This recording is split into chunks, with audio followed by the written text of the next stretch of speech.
Assalamualaikum warahmatullahi wabarakatuh.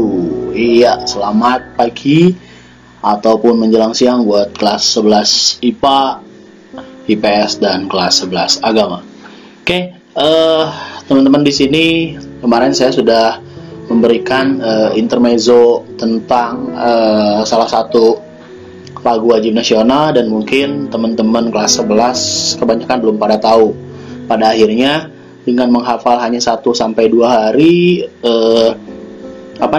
nada dari lagu tersebut banyak yang kurang pas seperti itu.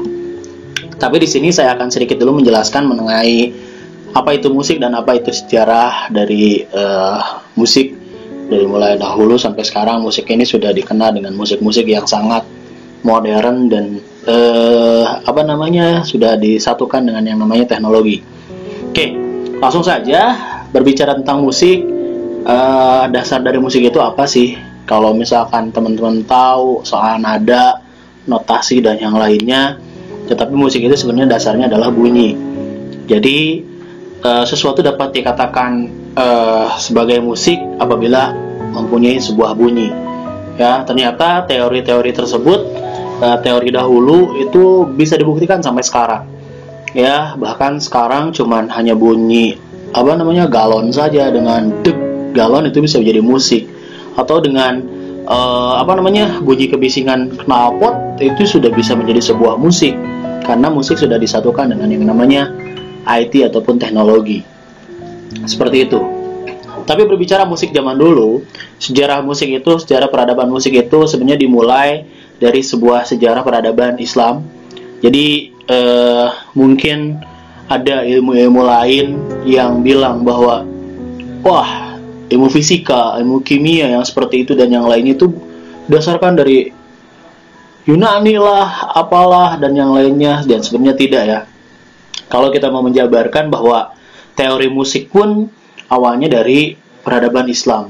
Kita tahu sampai detik ini bahwa ketika ada yang namanya perjalanan Nabi ya dari Mekah ke Madinah itu sampai di Madinah itu disambut dengan yang namanya qasidah ya, atau dikatakan dengan band kepret gitu ya, alat musik pukul dengan syair Tola'al badru alaina min saniyatil wada.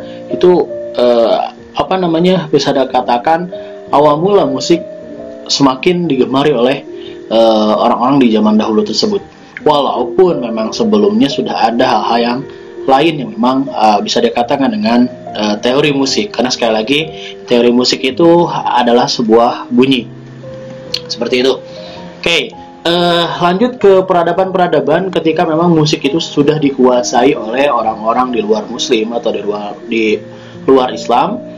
Ya, perlu diketahui terlebih dahulu ketika yang namanya teori-teori musik itu sudah di luar Islam atau dikuasai oleh bangsa-bangsa di luar Islam, itu awal mulanya ketika ada peristiwa sebuah perang ya, sebuah perang. Setelah itu buku-buku yang musik atau buku-buku teori-teori musik serta teori-teori yang lainnya itu pada akhirnya diambillah oleh orang-orang di luar Muslim. Seperti itu. Kita masuk dulu ke sini bahwa sejarah perkembangan musik ini mungkin sudah dibaca oleh sebagian kelas, tapi saya sedikit juga mengupas mengenai sejarah perkembangan musik di dunia ini. Musik itu ketika zaman dahulu itu dipergunakan sebagai alat untuk mengiringi upacara-upacara kepercayaan. Lalu musik, sejarah musik terbesar itu perubahan ada di abad pertengahan.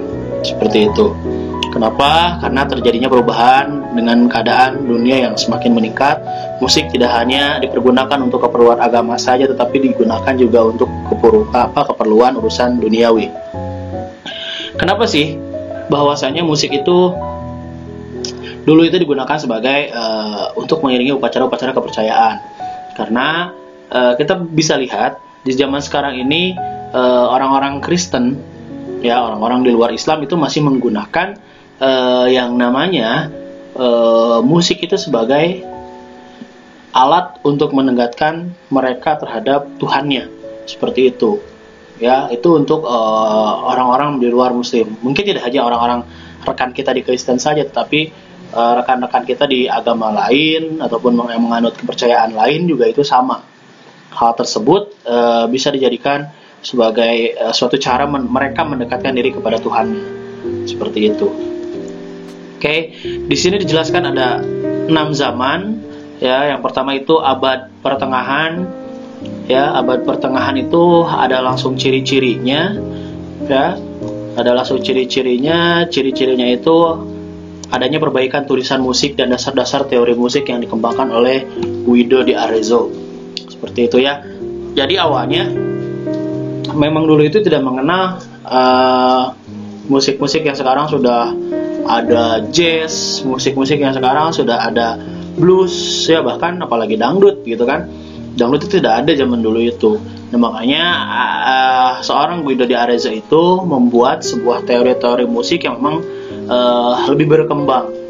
Ya, sekarang sudah banyak kan istilahnya, ada arpeggio, terus istilahnya kita sudah mengenal yang namanya beat, tempo, dan yang lainnya, serta aturan-aturan yang lainnya. Seperti itu, ya. Ini pelopor-pelopor musiknya itu ada Gulang Meduva dari Prancis, Adam de la Halle dari Jerman. Seperti itu. Masuk di zaman yang kedua, yaitu zaman Renaissance. Itu perkembangan yang paling pesat itu adalah di Italia dan di Prancis. Oke, seperti itu. Musik-musiknya itu dengan ciri-ciri khusus, mulai adanya nyanyian mengenai tentang percintaan, ada nyanyian keperwiraan atau kenegaraan, ya. Sebaliknya musik gereja mengalami kemunduran. Nah, di sini mulai agak mundur musik gereja karena musik itu sudah makin dikenal untuk sebuah hiburan. Seperti itu, ya. Lalu ada yang dikenal dengan seni opera juga. Karena seni opera ini benar-benar mengedepankan musik, ya. Jadi ada sebuah drama yang benar-benar dibalut dengan musik, ya otomatis di sini musik juga sangat amat berkembang. Dan seni opera itu adalah seni yang memang berkembang dan pesat sekali di Italia. Seperti itu. Zaman Barok dan Rokoko, ya ada dua orang yang memang, atau dua komponis di zaman ini, yaitu Johann Sebastian Bach dan juga George Friedrich Handel, yang memang benar-benar membuat musik itu semakin berwarna. Seperti itu, ya. Di sini dikatakan adanya pemakaian ornamentik, hiasan-hiasan musik. Yang dimaksud dengan hiasan-hiasan musik itu tidak hanya flat dengan satu alat, ya. Musik itu tidak hanya flat dengan misalkan gitar saja, ya, piano saja, tapi semuanya bisa dibalut. Bahkan kita mengenal sekarang itu istilah orkestra. Orkestra itu ya sangat amat berpengaruh, maksud saya sangat amat berhubungan sekali dengan zaman ini. Seperti itu. Lalu saya akan garis bawahi ini nih, di zaman ini pula berkembang nada-nada minor untuk sebuah keagamaan. Jadi dasar dahulu itu kan nada itu ada dua, ya, ada minor, ada mayor. Ya, misalkan ini mayor, ya. Mayor itu biasanya kalau sekarang itu digunakan untuk lagu-lagu yang senang. Tapi ada yang minor. Minor itu seperti ini, ya. Ini digunakan untuk lagu-lagu keagamaan. Dan sampai sekarang biasanya lagu-lagu yang memang merujuk ke keagamaan atau religius biasanya banyaknya memakai nada-nada yang minor, ya. Terlebih lagu-lagu yang memang di dalamnya itu ini berlaku untuk di kita juga, di Muslim juga. Di dalamnya, kalau misalkan di dalamnya itu ada namanya penghambaan kita terhadap Tuhan. Jadi sekali lagi, nada itu ada dua, awalnya ada mayor dan juga ada minor. Seperti itu. Ya, ini berbeda sekali. Lalu ada George Friedrich Handel. Ini orang Inggris yang membuat musik-musik oratorio, ya. Ini ada sejenis musik yang sangat terkenal di sana, tentunya dia membuat sebuah orkestra. Ya, dia membuat sebuah orkestra yang sampai sekarang orkestra itu banyak dikenal oleh kita. Apa sih yang dimaksud dengan orkestra itu? Orkestra itu perpaduan musik yang memang nggak hanya satu. Misalkan yang main biola banyak, yang main cello-nya banyak, bahkan dipadukan dengan drum, gitar, dan yang lainnya. Oke, seperti itu. Di zaman klasik, ya, di zaman klasik ini ciri-ciri zaman di klasik ini ada penggunaan dinamika keras menjadi lembut, yaitu crescendo dan decrescendo. Decrescendo itu perubahannya. Crescendo itu maksudnya gini, perubahan dinamika itu ketika dalam permainan gitar saja, misalkan kayak gini ya, bukan berarti main gitar aja jadi lemes, tetapi jadi lembut. Misalkan kita menggunakan crescendo ya, tadinya dari keras, tapi di tengah-tengah itu dijadikan menjadi sedikit lembut, jadi gini.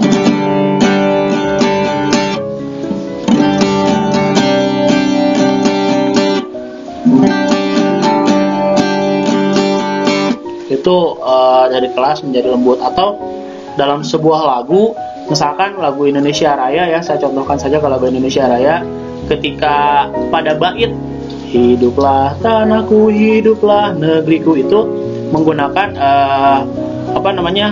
crescendo ya. Sebelumnya kan lagunya agak sedikit menghentak ya. Setelah hiduplah tanahku, hiduplah negeriku, itu berubah lagi menjadi lembut ya, karena saat kita menyanyi lagu Indonesia Raya itu sebenarnya kalau hiduplah tanahku, hiduplah negeriku itu harus dengan lembut banget ya. Jadi nggak boleh hiduplah tanahku jadi seperti itu, nggak boleh, tapi hiduplah tanahku, hiduplah negeriku. Lalu nanti dibuang lagi atau menjadi decrescendo itu pada saat di akhirnya kan beres hiduplah tanahku, hiduplah negeriku kan gini ya, untuk Indonesia. Nah seperti itu.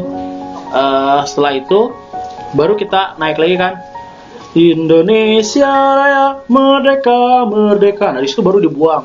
Artinya dari yang tadinya lembut sekarang menjadi keras lagi. Itu namanya decrescendo ya. Atau adanya perubahan tempo dari accelerando menjadi riterteando ya. Accelerando menjadi riterteando ini banyak sih di lagu-lagu Mozart, biasanya lagu-lagu waltz dan yang lainnya. Kalau lagu-lagu biasa itu jarang.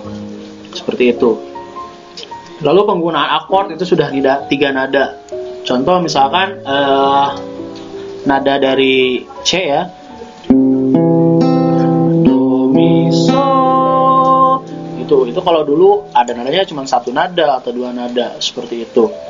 Ya, ini kita kenal ya, ada yang namanya Franz Joseph Haydn dan juga Wolfgang Amadeus Mozart ya, karena di zaman ini musik Mozart itu sangat amat benar-benar dikenal sekali. Oke, seperti itu ya. Saya ke bawah dulu, zaman romantik.